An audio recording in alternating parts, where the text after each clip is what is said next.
Hey, Gator Nation. Welcome back to another episode of the Respect Our Decision podcast, guys. As always, I'm your boy Hirsch. And with me, CJ the man McCann. What's up, guys? I finally got my desk this week. You can He's see got his my desk. He looks a Pearsall little jersey normal. back there. It's pretty cool, isn't it? It's dope. And the hype man, Wes. What's good, Gator Nation? Glad to be If, back. and if you're watching us on YouTube, you'll notice that tonight Wes is Pate State material. Wes went with the all white tee. He's got a glass of red wine somewhere off to the side there. He's ready to talk transfer portal and make all kind of bold claims that may or may not come true, just like Josh Pate, So, as always, guys, before we get into it, make sure you go out there and download this podcast wherever you get your podcast from. And if you are, in fact, checking us out on the YouTube channel, this is your first time coming across our little show here, do us a favor, guys. Subscribe to the channel, drop a like on the video, and hit the notification bell so you get a notification every time we upload new content, guys. And leave a comment down below, if you don't mind, which Gator on the current roster do you see getting drafted the highest in next year's NFL draft? With the draft here in the rearview mirror, we're going to talk a little bit about that in a second. And, compare notes, if you will. Dan Mullen, Billy Napier, things like that.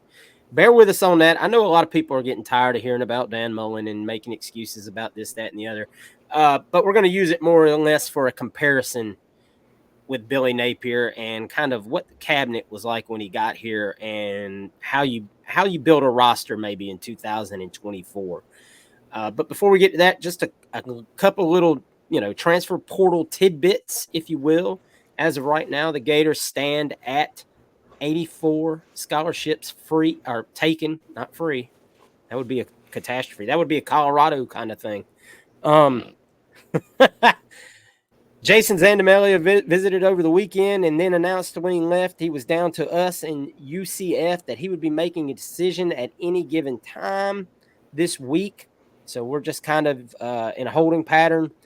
Given our luck, he will probably announce about the time we hit in record on this episode. As what happened to me and CJ last week, we sat there and we talked about Justice Ross Simmons being a wide receiver that might be very likely for Florida, and he was about to take an official visit, and we hit in record. I went ahead and uploaded everything to YouTube and went and checked my phone, and he had committed to Syracuse, and I was like, what in the hell is going on here? I told you guys on this show, don't get too excited unless these guys actually come to campus for a visit. Man. Now, I do want to talk about this because there was a lot of back and forth about this over that 24-hour period because it came out he wasn't able to take the visit because he had the dreaded credits that wouldn't transfer or didn't have the right credits to get into the University of Florida. And, of course, there's that group of folks that just want to look at things from one side of the angle, and that being Billy Napier is incompetent at his job, or you know what it is. You know what these folks are saying all the time. Why does Billy have this large staff of people, and we're finding out 3 days before the kid's supposed to take a visit, he can't take a visit? Guys, that's not on Billy Napier. That's not on the people that work for Billy Napier. That is on the admissions office. Billy Napier or someone from his staff, they submit the paperwork. We need to have this guy processed to see if he can take an official visit. All that goes to admissions, and then that's on them. Now, I'm sure you can say, hey, put a hurry up on it. We need this information ASAP. This kid's about to take a visit on Saturday. But here's part of the reason. If the kid doesn't tell you until a couple of days before, hey, look, I'm okay, I've agreed to come take a visit. Well, then you've got to get through that. That's all ongoing. Billy can't do anything about admissions not passing a kid, the University of Florida not accepting a credit. That's out of his. I sent a tweet out right after that. I was like, look, you can absolutely think that Billy Napier is not the guy for the University of Florida. That's on you. You have that freedom. But you can also sit there with common knowledge and say every single thing that goes wrong is not on Billy Napier. Like there are things out of his reach that he can't control. Admissions at University of Florida being a huge one. We've seen, if you go back all the way to Reggie Nelson and before that, I'm sure, but that's my most, the furthest back when I remember him having problems getting in the University of Florida. Admissions at the University of Florida has been a problem for kids trying to get in for forever. So this isn't a Napier problem. CJ, do you agree with all that and how that kind of shook out? Yeah, 110%. We're trying to be an Ivy League school, so yeah, man. That's just it. What do you do? I mean, it's not like Billy Napier can go say, "Hey, man, I need you guys to go ahead and change his grades." It doesn't work like that, especially not with college. There's a little wiggle room with kids in high school, but college, there's nothing you can really do if you're especially you're transferring between college to college.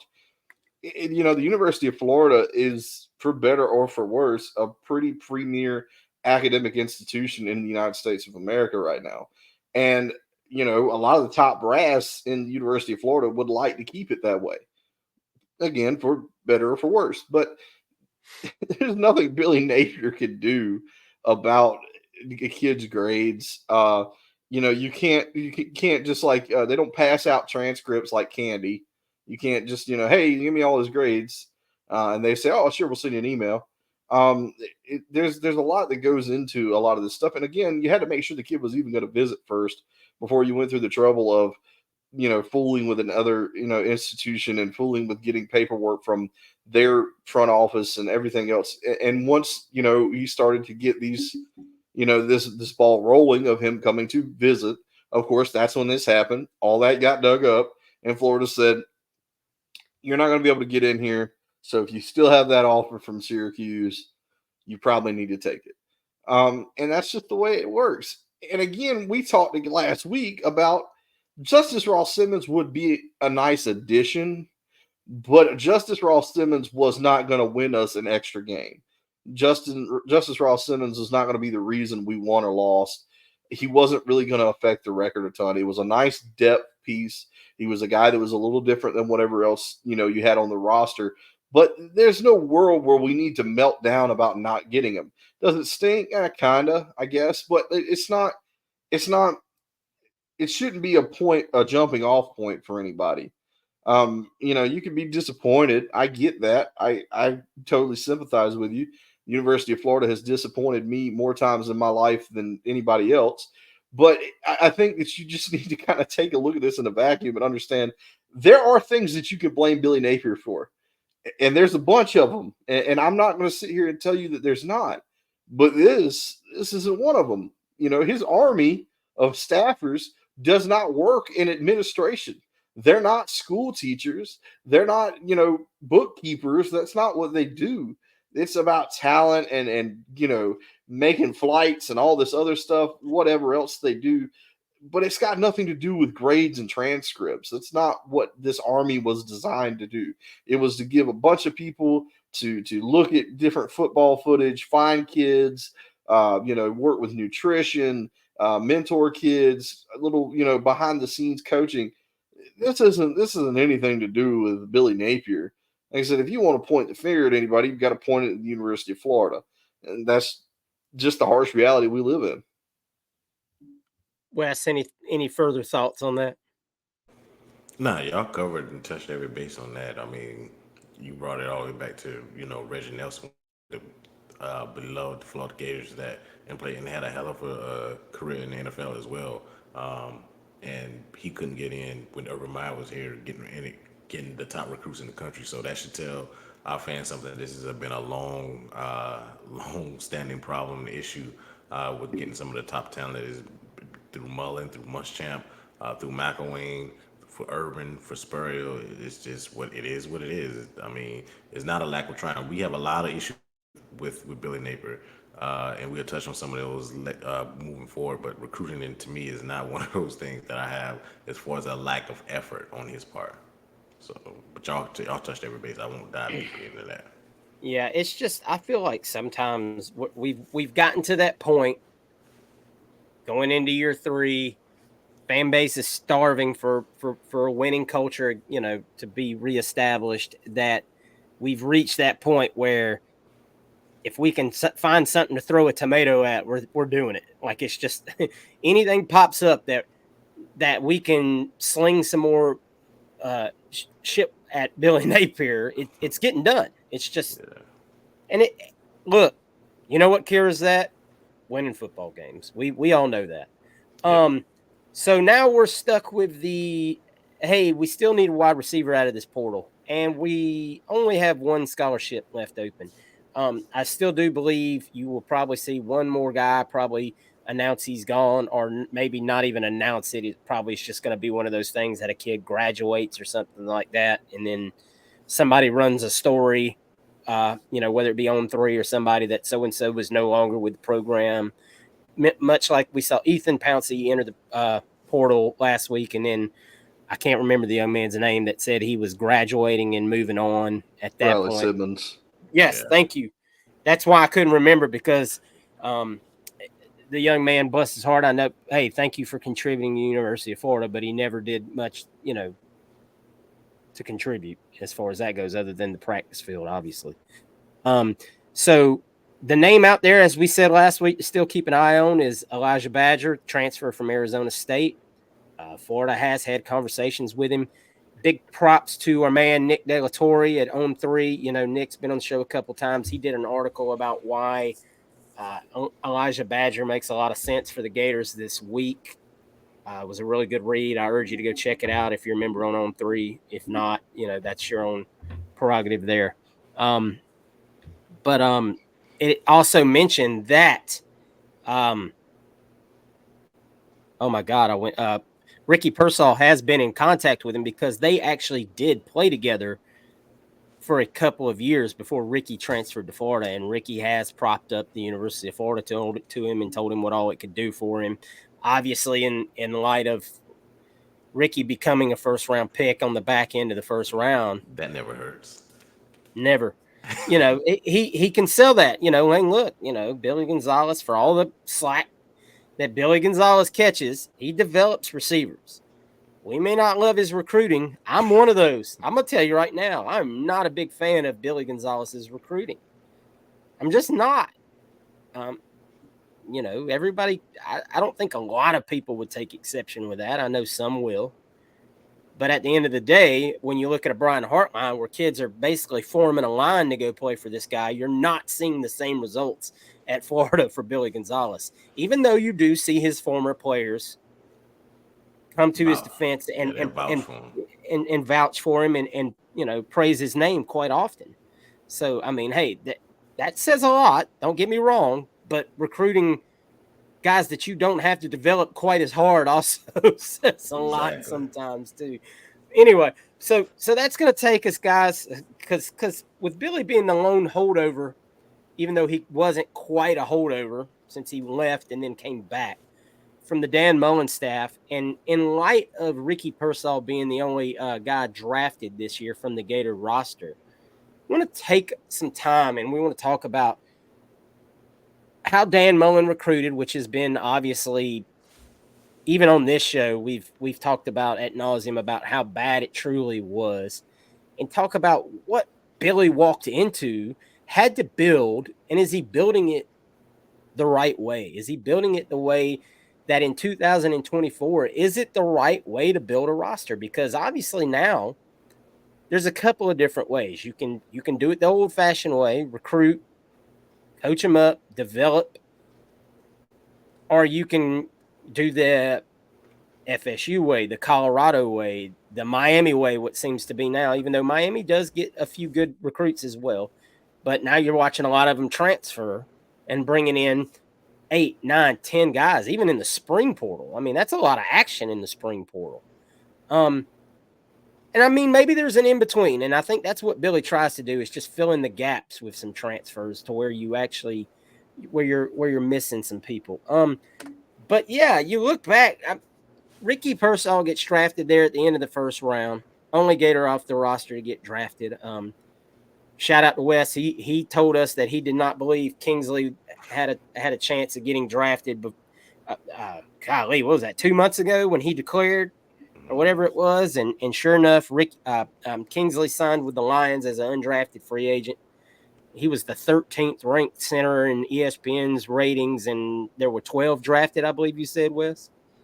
So, sometimes you get bad information coming out of college. Some of these guys, that, and you see a lot more older, upperclassmen staying now. I read an article about that because of the NIL opportunities. A lot of these kids now are going to stick around because they might be able to get paid more that senior year in college than they would go and being a 5th, 6th, 7th round pick in the draft or an undrafted free agent. But then you look at what players Dan Mullen recruited got drafted, and it was Hopper, basically, was the only guy. Now there's still some of those guys out there floating around in the Princely's out there at Ole Miss, and Jason Marshall, obviously, we still have on the roster here. I started to say Jadon Hill at A&M. There's another one out. There's a couple other ones out there. Tarquin went to Oklahoma this year after transferring to USC. I think Barber will get drafted if he has a bounce back year as well. But he's still. I'd still argue Barber's 2 years out. Okay. I mean, unless he just has an unbelievable bounce back year and just dominates, goes first team All SEC. I can't see. He's one of those prime examples of a guy that I would say come back and get that paycheck in college over trying out the NFL. But it just goes back to show once again about the talent level that Billy Napier acquired at the University of Florida when he got here. None of these guys that transferred out of Florida, went to other schools, have developed into anything. Now, some of that might be because of where they went. Some of that might be for a variety of reasons. But I think it is a glaring indication of just how void this roster was of talent for the last couple of years. So there's been a lot of talk that Billy Napier came in, and instead of going all over the portal like FSU has done, he recruited. He's tried to go out and recruit and get young guys and develop young guys and do it the Georgia way, the Alabama way, the Clemson way, those ways. And there's been a lot of people criticize that. Well, why aren't you hitting the portal harder now? All these teams are hitting the portal and getting you watched FSU go 13-0 until obviously, Travis got hurt, and we know what happened against Georgia. But there's still a lot of questions. Was that team talented enough to win a national championship, even if Jordan Travis had been healthy? You watch what Miami's doing in the portal right now. Like I said, with all these guys they're adding, you look at what Deion. There was a big article that came out today about what Deion's doing in the portal. 53 kids sent out, and you're just basically rebuilding the roster year in and year out. And I mean, maybe I'm old school about this, but I find it hard to find the continuity that you're going to need to be able to build a championship team like that. But I might be wrong. So I want to go around and talk about it with you guys and see what your thoughts are on it. CJ, what are your thoughts on if it's, do you build it through recruiting, or do you go through the portal, or is the answer somewhere in the middle?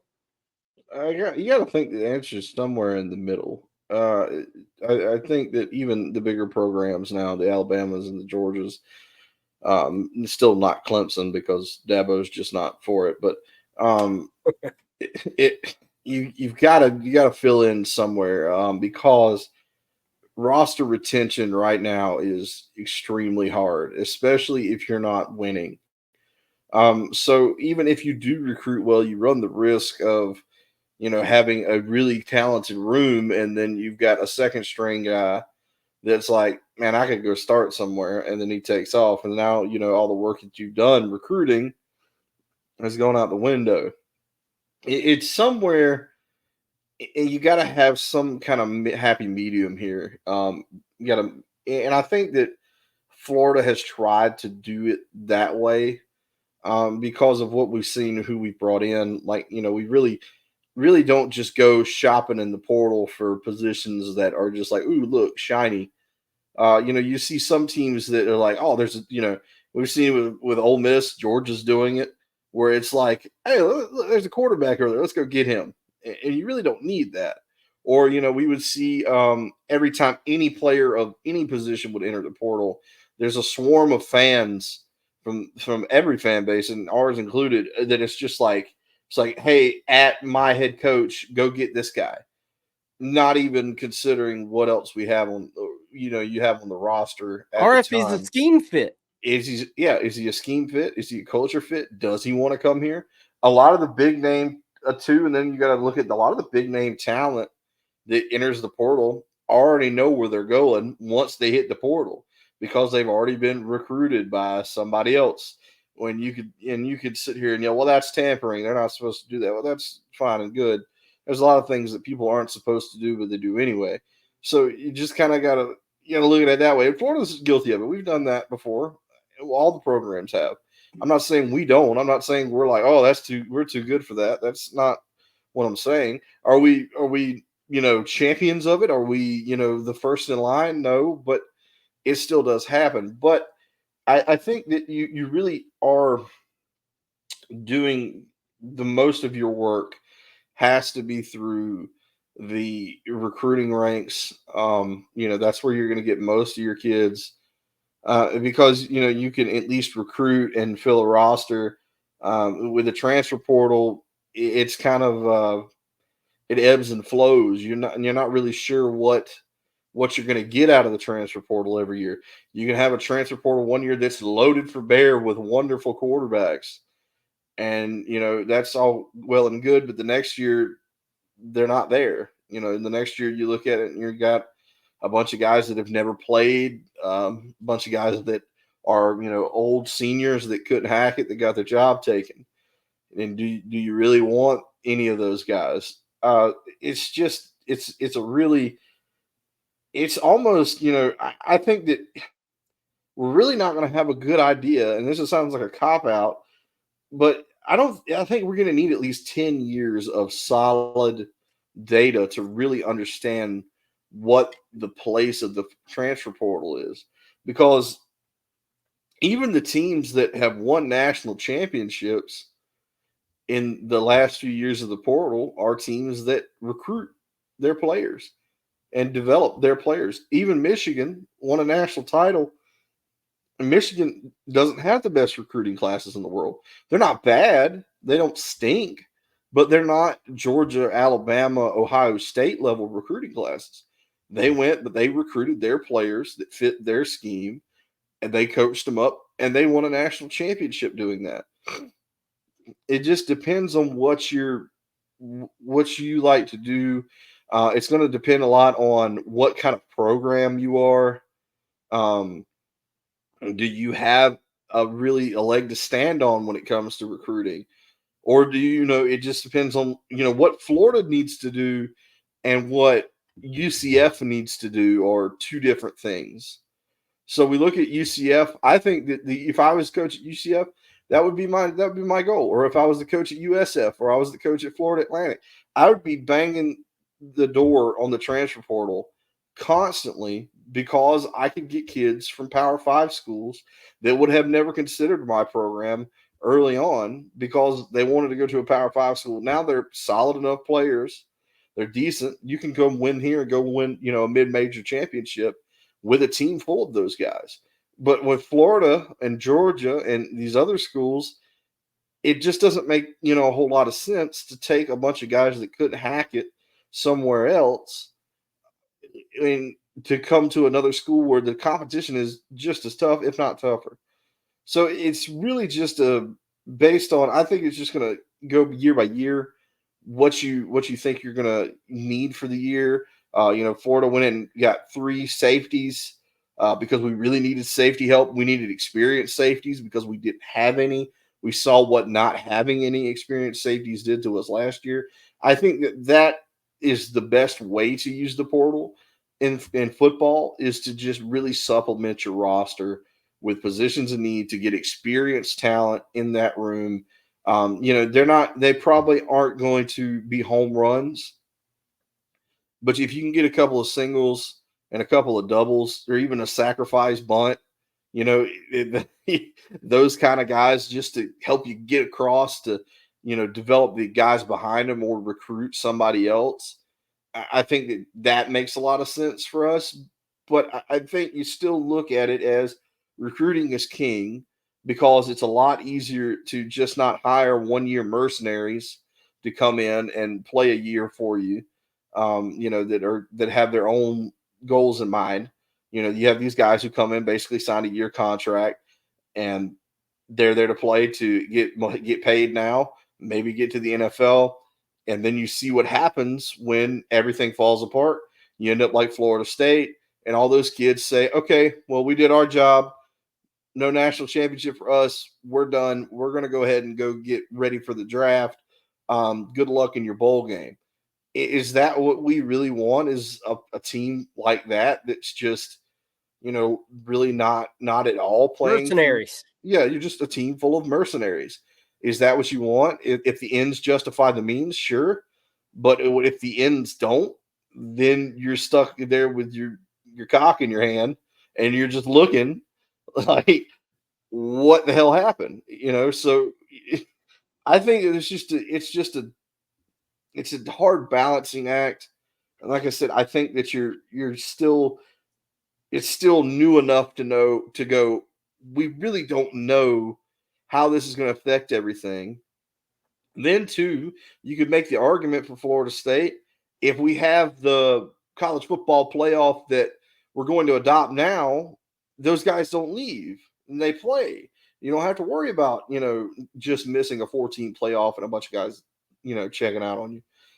But it just, I don't really know. I think we still can see that right now, building your team through the recruiting ranks, through the high school ranks, is the best way to go.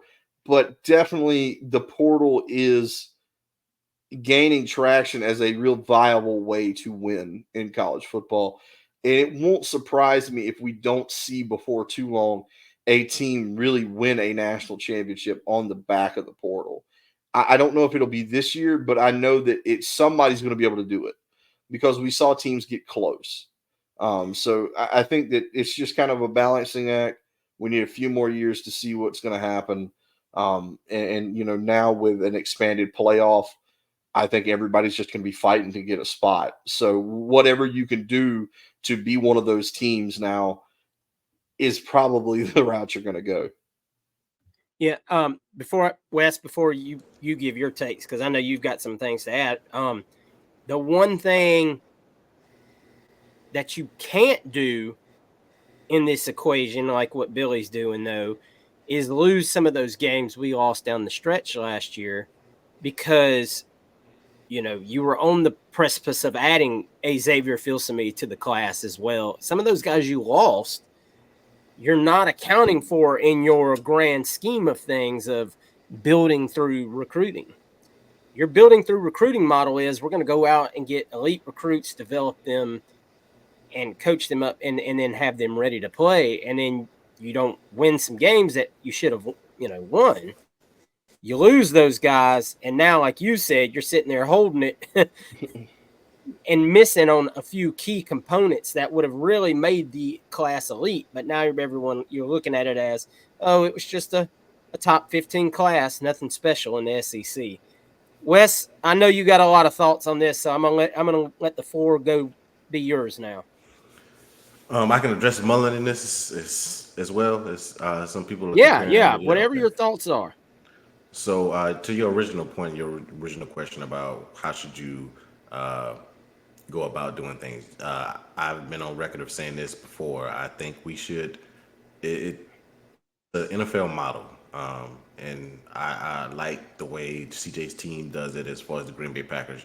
They build through the draft. You might sign a free agent here or there, but you building through the draft. That's the way good organizations do it. You look at Baltimore, et cetera, et cetera, as far as those good organizations. That's what you have to do. And when I correlate that to college football, you have to build through recruiting and use those spots that you need key guys on it. And this is the thing that Mullen did when he was here. And people like to, well, Mullen was a good excellent.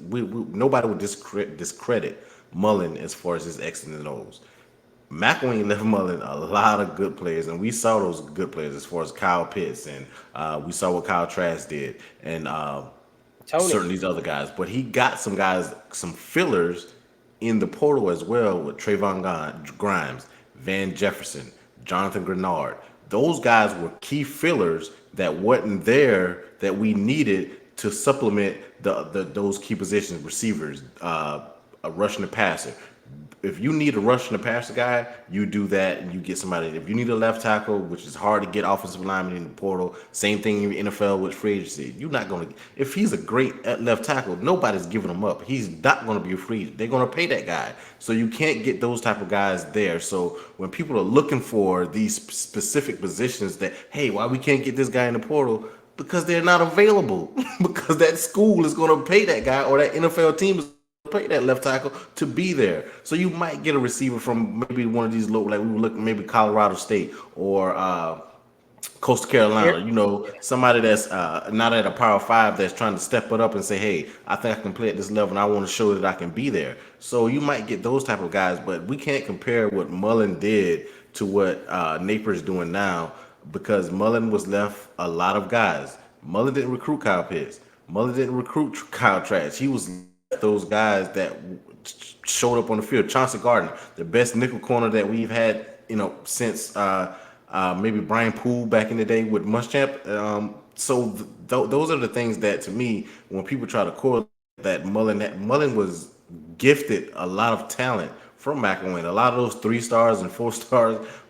McElwain hit on those guys. There weren't a lot of 5 stars that he got, but McElwain hit on a couple guys that were good players that Mullen kind of benefited with his X and O. And we know he was a shitty recruiter. We know that he didn't do the things that he was supposed to do as far as keeping it up. So the cupboard was bare when Billy Napier got here. I've said this, and I think you guys have said it too. Even though Billy wasn't ready at the time, and so let me say that he wasn't ready at the time, but Billy would have been a good coach 5 years ago, 7 years ago, when before this NIL and everything, when recruiting was just based off recruiting, and we still would have had the issues that we talked about as far as the academics, as far as the bags and stuff. We still would have but the way he builds relationships, we cannot deny. We can get on him about the play calling.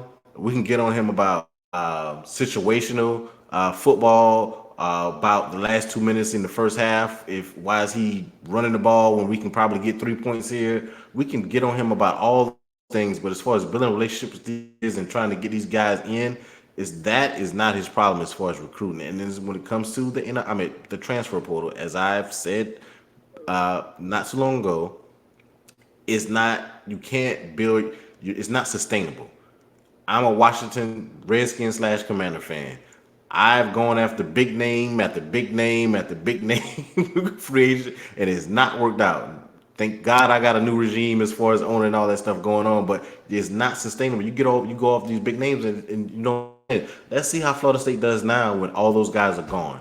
I don't want a lot of mercenary kids who don't care about I want the Wingo type guys, the guys that care about in Florida, that wants to be here, that wants to build relationships, wants to network, wants to go Hall of Fame by them and talk about how great the university. Those are the guys that we as fans love, and that is the core and culture of a program. You want to build culture, and you can't build a culture when you have a bunch of guys that you haven't recruited over time, that's coming from another school, that's just coming in for one thing to get a check. They don't care about the thing.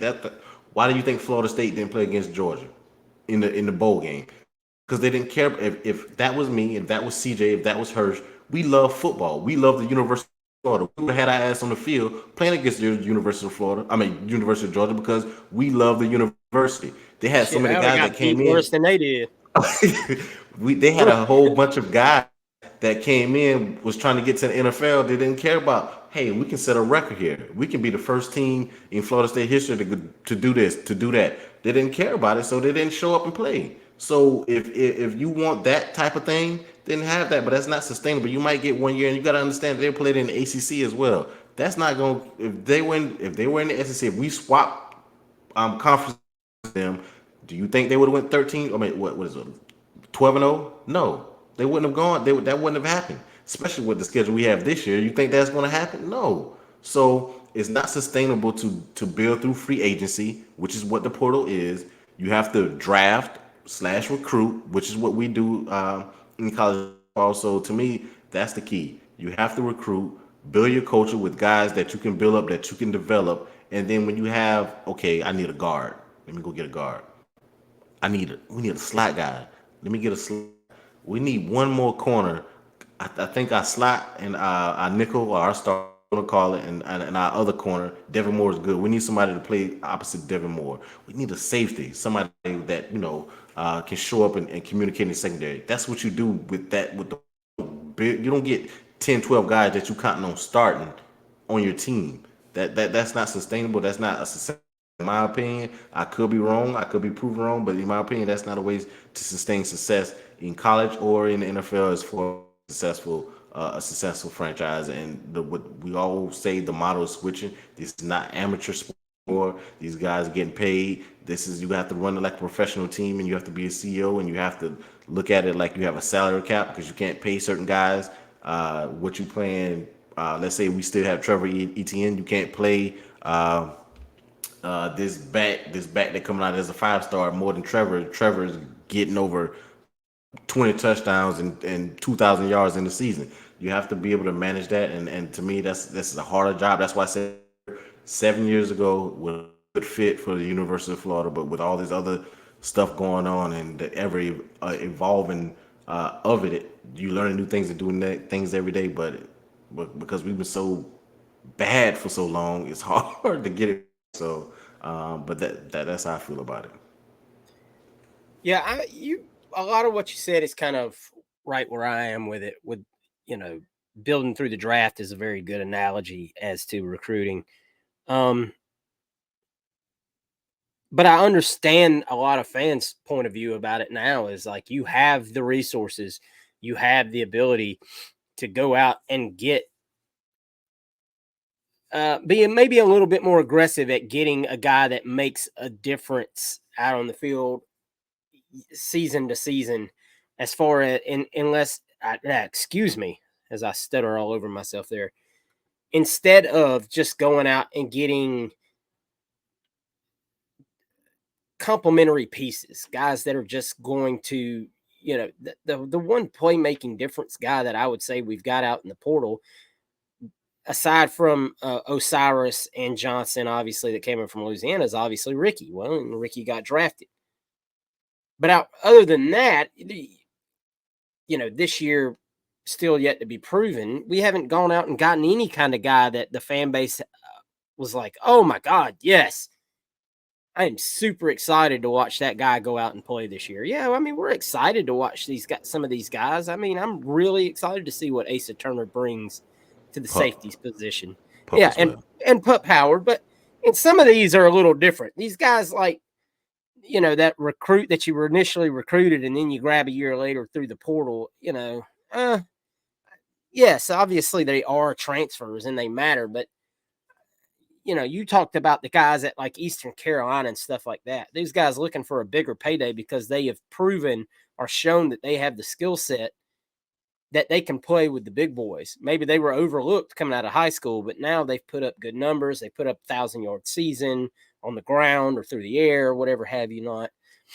And now they're looking to come up and play with the big boys. And I think the fan base would really like us to see us go after one of those kind of guys and say, okay, I feel like we shored up our safety room. We shored up our linebackers. We shored up the defensive line. The two deep even is probably the best it's been in years.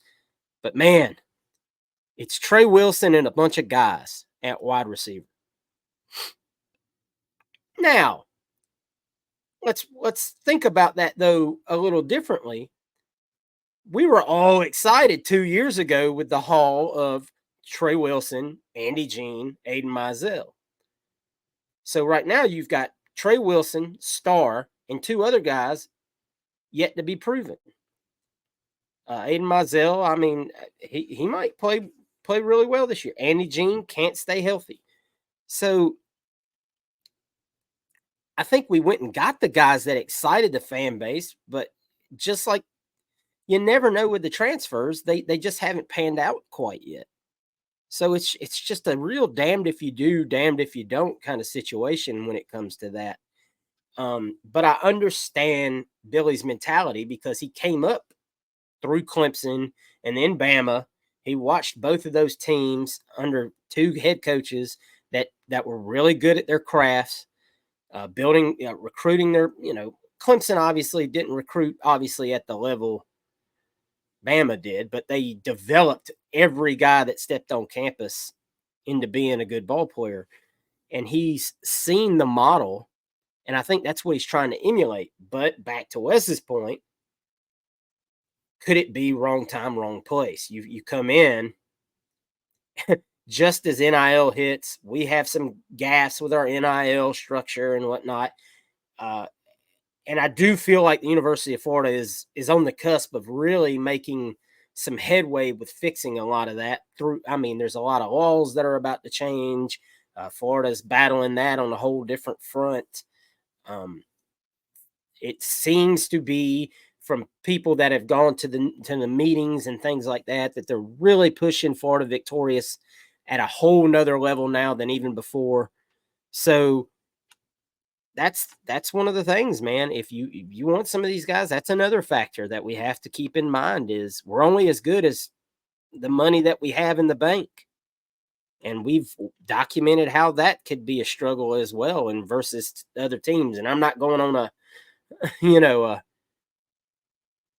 rant about let's have a fundraiser, but it matters. It absolutely matters. So a lot to think about there. And I know everyone's going to have a different opinion and everyone's going to say, well, no, you guys are wrong about this, or this part's right, but that part's wrong. And honestly, like CJ said, I don't think there's really a right answer in it right now. There's no hard data that supports building a team through the transfer portal is ultimately going to be successful. There's a ton of data that supports recruiting your ass off, getting top 5 recruiting classes is the key to long-term sustained success.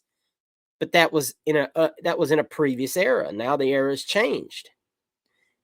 Teams can do different things now that they couldn't do before. So it's going to be a wait and see thing, man. And it kind of sucks because I don't know if Billy's going to be the guy here or not to do that.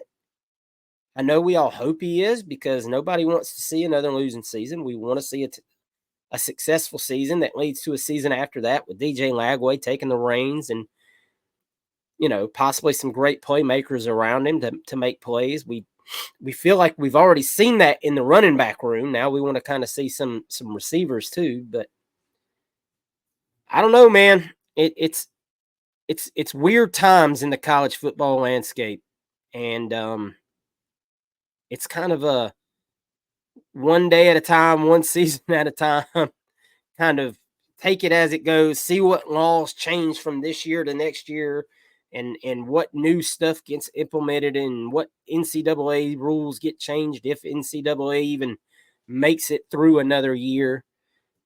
It's really become the Wild West out there, and I know it's not the college football landscape that a lot of us loved and grew up loving, but I mean, either you're going to keep watching or you're going to move on to something else. That's your 2 options.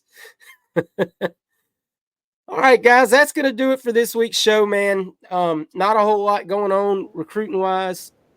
That lady that left, how does that affect us? I know some fans were yes, we did lose a lady from the UAA, Miss Teeler, Linda Teeler, the deputy athletic director. All I can tell you is that people that know a lot more than I do were very pleased to see her go. One thing that I did see that she was in charge of was working up contracts for coaches. So you can take that as you will. I do know that her stance on NIL was she was not in favor of it. I mean, hey, we know what the landscape is. We just got done talking about it. There is no not being in favor of NIL right now. I mean, you can be. That can be your stance. But if that's the direction you're going to try to sway people, your program is going to die. I mean, it's just there is no other way to look at it. You're either behind NIL, supporting it, and doing what you can to give athletes the best offers that they can get, or you're going to be middle of the road, and y'all take that for what you will. I mean, it is. Speak on it. Yeah. No, I mean that. I mean, I think we all can put those pieces together. If you're not behind NIL, then you're doomed to fail. Yeah. If you're not behind the old windshield and the bug, and exactly, you can either be the windshield or you can be the bug. and we've been the bug. We've been the bug for a while. I'm sick and tired of being the bug. All right, guys, that's gonna do it, man. Next week we're gonna start jumping into breaking down official visits as June's gonna roll around here shortly. A lot of kids have locked in official visits. Vernell Brown and several others, man, are talking about the University of Florida and how things are looking. I can't repeat enough. A lot of it's going to come down to how the Gators look on the field this season. So a lot of things said out there in the media whirlwind right now is just kind of, talk, recruit talk. A lot of it is just, hey, your local interviewer, your local site that covers your team contacted him and the guy gave glowing reviews because that's what he's going to do. But until the games are played, a lot of it is not going to matter. We've talked about that over and over again. CJ, take us home, man. What do you got to say before we leave?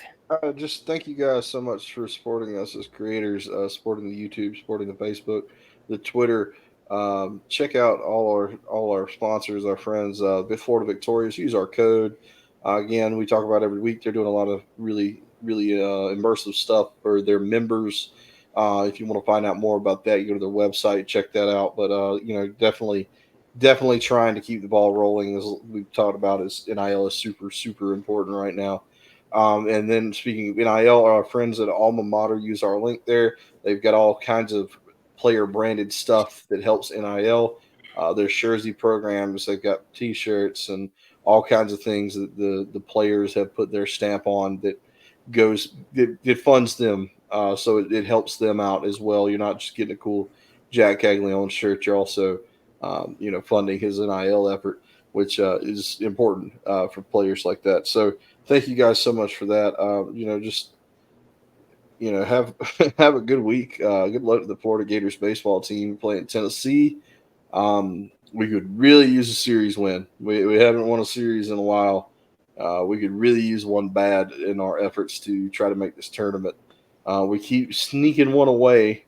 Heartbreaker against Arkansas. I thought we really could win that series, especially it looks like the pump fake field. Oh my gosh, whoa! I've never seen that work. I've seen it attempted many times, never seen it work. That hurt. But credit to the guys, they didn't get too down on themselves. They went out and they won the last game to make sure they didn't get swept. So that helps out a lot. But no, just if you can make it to the game, then go watch the Gators play Tennessee because, as everybody knows, we all hate Tennessee very much. It would be a big win for us if we could find a way to pull that off. Also, too, if you check out on Twitter, they're doing giveaways for the first, I think, 1,000 fans to get in the gate. Thursday and Friday, they're going to be giving out Florida Gator, the Sunday white jerseys. They're going to be giving those out. And then they're also, the Friday is going to be berm towels. So it's like an orange towel. It's got the Florida baseball script on it with a little pennant. Looks really cool. So if you guys get in the gate early there, go see the Gators play. Get those cool door prizes they give out. Those are always awesome. I've got a ton of them floating around my house. So just get out there and support the Gators. Get there, be early. These guys need our support, because the season's not over with. There's still a lot left to play for. So yeah, thank you guys so much from us, and keep on rocking with us as we get really heavy into recruiting season this summer. All right, Wes, take us home, man. Yeah, another shout out to Ricky. Picked by the San Francisco 49ers. That was a good pick in my opinion, just because he went in the first round. So big shout out to Ricky, uh, as he was drafted in the first round. Got an email. Y'all know I'm work and support our veterans about suicidal prevention and all that in an email today. So make sure you check on your loved ones, check on people that you came across your mind and you was like, you know what, I need to check on this family member, and you keep putting it off, and it's 3 days and 5 days. So check on your loved ones out there, especially your veterans who fight for us to be able to do what we do. And as far as our freedom, this is a podcast that support our veterans. So salute to all you Coming up guys on out there. Memorial Day too, Wes. Yeah, yeah. We got a few weeks Remember, of don't Memorial we Day. don't say Happy Memorial Day. We just celebrate it and remember those who have gone. So don't say Happy Memorial Day. It's not a Happy Memorial Day. Those are about the veterans that we have lost. So it's not a Happy Memorial Day. So don't send that on whatever social media platform you're on, whether it's Facebook, Twitter, Instagram. It's not a Happy Memorial Day. We No, just just celebrate those salute guys. those that Yeah, have salute given their those. all for Yeah, our freedoms, exactly. So regardless of your political thoughts or anything yeah, of that nature. Um, just respect that people did give their lives for us. for a better belief. Yeah. So that is guys and gals. I know I said guys before, but I want to make sure our gals as well, that even those that are wives, because you do a lot when the veterans are off deployed and stuff. So as always, though, we can unite with this. Go Gators. Go Gators. Go Gators, baby. Catch y'all next week.